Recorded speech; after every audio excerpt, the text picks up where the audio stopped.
Next, a game I hid from you all by not putting it in the preview, is Bonk's Adventure. I tried a couple Super Nintendo Bonk games years ago for a few minutes, but this is the first time properly playing one. As with a lot of retro games, this is from the Wii U Virtual Console. Very simple story. Bonk is a caveman out to rescue Princess Zar from the evil King Drool. Bonk can jump and he can headbutt, which kills these alligators. Just about all enemies have punny names. After two of them is a Henry Hatchet, who also gets killed from a headbutt. After him is a Floret Sprung, which bounce me higher into the air to pick up vegetables for points. Red ones are called Flora Springer, and they shoot out an item when jumped on. Some Flora Springers however hide a Venus Bonk trap that jump on top of me for damage. From a Floret Sprung I get a piece of meat. The spiciness has Bonk turn red and look pissed off. When Bonk uses his diving headbutt in this form, on-screen enemies will be petrified. Getting a second piece of meat makes Bonk look furious and makes him invincible for a short period, killing enemies on contact. After it ends, I'm by the end of the level. You can see me struggle with the diving headbutt. I didn't realise that the two buttons I'm comfortable using on the Wii U for two-button games are set as turbo for the TurboGrafx games. This is why I keep spinning in the air. I won't figure this out until the end of the game. It's embarrassing. Speaking of embarrassing, level 1-2 has been my first roadblock. I can't figure out how to climb this wall. That's also because I'm using the turbo button to jump. Bonk's supposed to grab onto it with his teeth, but the game thinking I'm mashing jump, he's not. It's also why my jumps are so short. Eventually I'll figure it out by pressing the normal jump button. You'd think I'd have worked out what was wrong by now. But no, I just thought there was a short hop and high jump button, even though I already knew for a fact the TurboGrafx doesn't have 3 buttons. A little later is a purple Henry Hatchet that drops a large piece of meat. This lets me jump over an erupting volcano, and just as I'm running out I get an extra piece of meat as more volcanoes form beneath me. There are also lava pits with the volcano in the background spitting flaming rocks at me. That's it before the end of the level. Level 1-3 starts by introducing Sally Slug, who gets taken out like the rest. I end up walking along a dinosaur's back with spikes always rising and lowering. Then I discover the turbo jump button lets me skip a lot of them. I reach the sleeping dinosaur's head and dive headbutt its heart to make it open its mouth in pain. I then enter the mouth and go swimming in its throat. This dinosaur has a shitload of uvulas. Some of them are even alive with faces. Some of these pools also have fish bones swimming in them. I get my first death from one of the uvulas. Dying sends Bonk rolling backwards a bit where he has a short seizure and gets back up with one less life. I cross this very long pool to find I can't climb into the small hole at the end. Until I spin with the turbo headbutt into it. At the end is an extra life. Now time to go deeper into the pool and navigate the small maze, beating up the squubs on the way. At the end I break open a couple of blocks for a health restoring heart and enter the skull door. The door takes me lower where I meet the boss of stage 1, Huey. His main attack is spitting bubbles. I just jump above him and keep bouncing off the glowing eggshell on his head, making sure to avoid the horns. After a few hits, one horn comes off and it becomes even easier. Then the eggshell starts cracking, shortly followed by him losing the other horn. 2 more hits and he's defeated. This frees Huey from mind control and he thanks me, declaring himself my new friend. Bonk then moves on, the smiley face items I've been collecting from enemies being used to refill my health. Now time for level 2-1 in the desert. First enemies I find are this Cactus, Amigo, and Gary Geek, who takes 2 hits to defeat. Most of the level is a straight line with just these 2 enemies and the odd Venus Bonk trap. Amigos can also be petrified by a level 2 diving headbutt. Then I get invincibility and actually reach more than just flat ground with these buildings. I also meet Roz Urback, these Triceratops with sunglasses. From there I just keep climbing to the highest points and turbo jumping across to the end of the level. Level 2-2 is inside a forest. First new enemy is this dragonfly, Stu Stinger. I keep spinning in the air across the waterfall, avoiding the funky fish that jump out. I get killed again after I hit this giant carrot with a face and a tiny dinosaur jumps out and attacks me. After that is a couple Henry Hatchets before I climb even higher and cross more waterfalls to reach the end. Inside a cave for level 2-3. Next new enemies are Oopa Loopas, the red things that move in circles around a platform and cling to edges, kind of like the hotheads in Super Mario World. I make my way across the platforms, mainly heading down and right until I find the exit, a very short level. Too far has me back outside. We can see the shadow of a huge castle in the background and the first enemy killed gives me a large meat. I ignore the pink Vielcher as I plough through its children. Then I jump across a few of those face carrots until I reveal a palm tree as a form of enemy called Twinkle Toes. From there it's more jumping across carrots until I knock more meat out of another Twinkle Toes, getting another life from getting 10,000 points just as I reach the end of the level. In another forest now for level 2-5, I swing across the vines between trees, taking out the odd Freddy Frogger on the way. In case I miss a jump, there are many Flora Springers to get me back up in the trees. I pass this huge blue dinosaur. I'm supposed to use his humps as platforms but I just end up spinning over them. After him there's a few more but with less humps before one more line takes me to the exit. Level 2-6 is mostly vertical. I'm to climb this tree with a messed up trunk that splits off and forks into dozens of different directions. It's also kind of a maze, trying to figure out the route through this to the top. No new enemies here, but when I do reach the top I get ganged up on by Stu Stingers and killed. By the top is the exit going inside the tree. Level 2-7 has me so high that I'm jumping across the tops of the trees and even bouncing off of clouds. Build looks are new, but I just ignore them with the speed gain from spinning after bouncing off a cloud.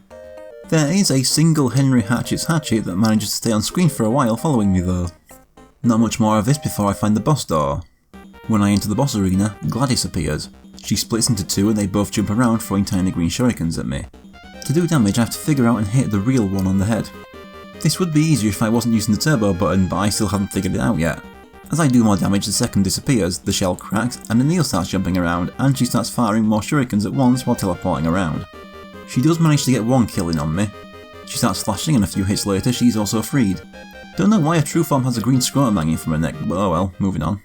Back in the desert for level 3-1. First thing I meet is an R-Ed Beaker, kind of a dinosaur version of Bonk who fights in a similar way. I go past the bugs and reach this structure where I can get meat at the top. From there I skip a few buildings by spinning over them. While spinning I get to bounce off the beakers for extra speed and height. At the next large building I get a large meat which runs out just before I can pass through this amigo. After that it's some high speed spinning until I reach a wall to climb. At the end of this wall is the end of the level. 3-2 is a bridge of bones that fall as I step on them. I fall at the first one and the exit is underwater. This is good because reaching the end of the bridge is a warp to level 3-5, but I want to play every level. So it's on to level 3-3 which is underwater. I have to swim past the Jerry Jellies and the crocodiles that try to eat me. The first one manages to kill me, getting me my first game over. Fortunately you have unlimited continues. Unfortunately it puts me back to the beginning of round 3. This time I make it across the bridge in 3-2 and discover the warp to 3-5. I let myself game over again so I can do skip levels. A little later I am back to where I was in 3-3. From where I died before I swim up to the top and climb out. There's a few floret sprungs up here so I can get a bit of healing. From there I can keep above water by just spinning over to the next bit of land, then hit the edge of a level, sink and move on. 3-4 has me still underwater. From the beginning I start swimming up, avoiding the harpoons fired by the blue Hawaiis. As I get higher I have to start avoiding falling rocks too that explode into 4 shards as I get near them. Those 4 shards then explode into 4 more shards each. Then I reach the top where the level X is. Not even a minute long that level. 3-5 has me running along an icy floor in front of a large purple icy wall. I like the look of this one. I only slip on the ice if I land on it head first from a diving headbutt. I meet my first Egghead Errol, the dinosaur that just tried to jump up and bite me. After it, large ice blocks start flying in from behind me and crash into me. After dodging them while going up and down these slopes, I land on one and just stand there riding it for a while until it breaks. Over the next big slope is a waterfall that I spin over and get some meat at the end, followed very soon after by a second piece of meat from an Egghead Errol for invincibility. I walk along the ice blocks avoiding lightning from storm clouds and get another meat that carries me to this waterfall. I bounce along the clouds and find the boss door. For the third boss, Kongozilla bursts up from the ground. As usual, his weak point is the shell on his head. But he makes it hard to get to him punching the air and throwing boulders. Well, hard for someone using the turbo button without realising. He's much easier without it. He'll also jump back underground and burst out for more damage. He kills me once and gets me to a hit from death before I get the last hit in and save him. He asks if I've seen Princess Zar before I set off for round 4. In 4-1 the sky is red, volcanoes are erupting and we have the boss music as level theme. Not far in I get a large meat from a Henry Hatchet and blow through everything ahead including his new Triceratops enemy, the Spikysaurus. Further ahead are more Venus Bonk traps and the Elchers. This time I don't kill their kids and just spin and bounce over them until I die. The rest of the level is mainly dealing with these. There's also a floret sprung that gives me many vegetables instead of the usual one. Then it's jumping over a few amigos and twinkle toes and avoiding fireballs from the volcanoes, one of them killing me, before I reach a boss door. Boss 4 is Punchy Pedro. He has some fast jabs and a rocket punch, but you're fine as long as you stay in the air. I find him easier than Kongozilla anyway. I just keep hitting his head until he's done and free. Turns out the pink dinosaur kangaroo boxer is secretly an anime prey boy. Who knew? Level 5-1 starts outside a huge building. It's covered mainly in Henry Hatchets and the floret springers I use to climb it. Even the enemies sometimes end up helping me by damage boosting me further up.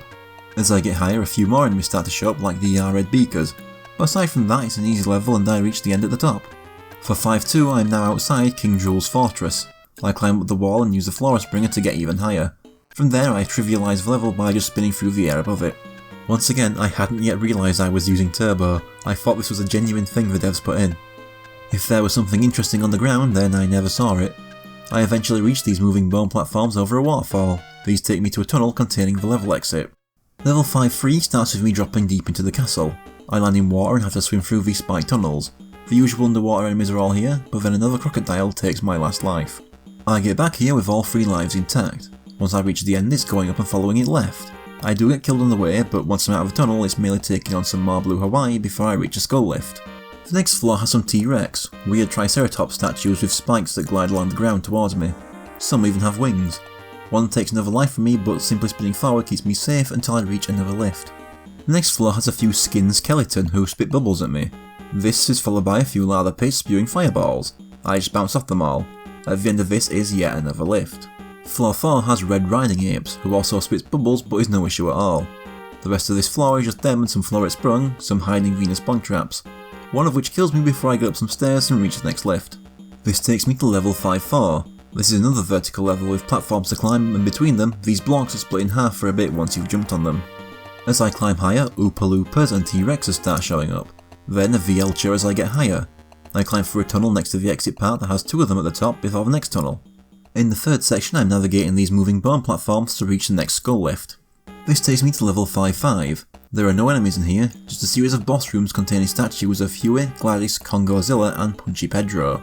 Past them is yet another lift taking me higher up and dropping me underwater.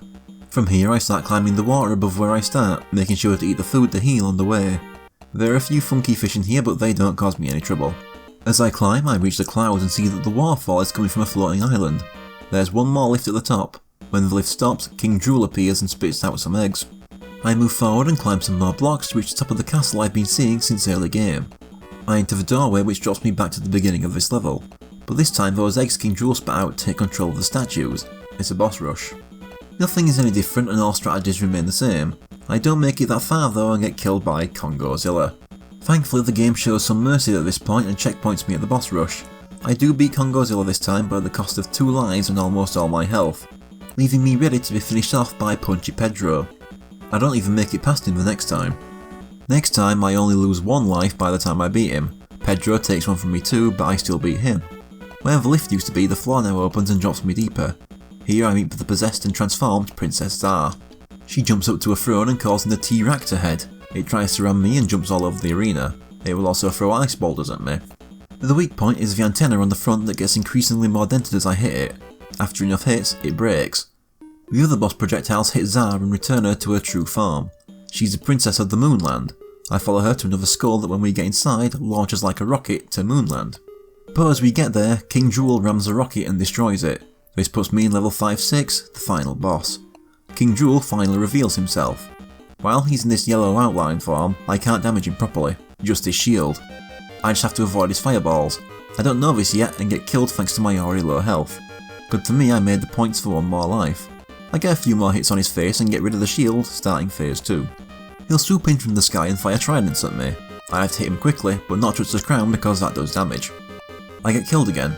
I don't get a checkpoint either. If I game over, I have to do the 5 preceding boss fights. This happens for a long ass time, getting my health whittled away by the bosses before and then Drool finishing me off. Like, it took me an hour. Longer than the entire rest of the game. But in that time I improved and figured out better boss strategies. I also finally learned that I was actually using the turbo button to fight the whole time. I could even take out Congozilla with little issue. I was even able to make it to King Drool with 3 lives left. I'd have moments where I could get 7 quick hits on him in a couple seconds. Then came the last few.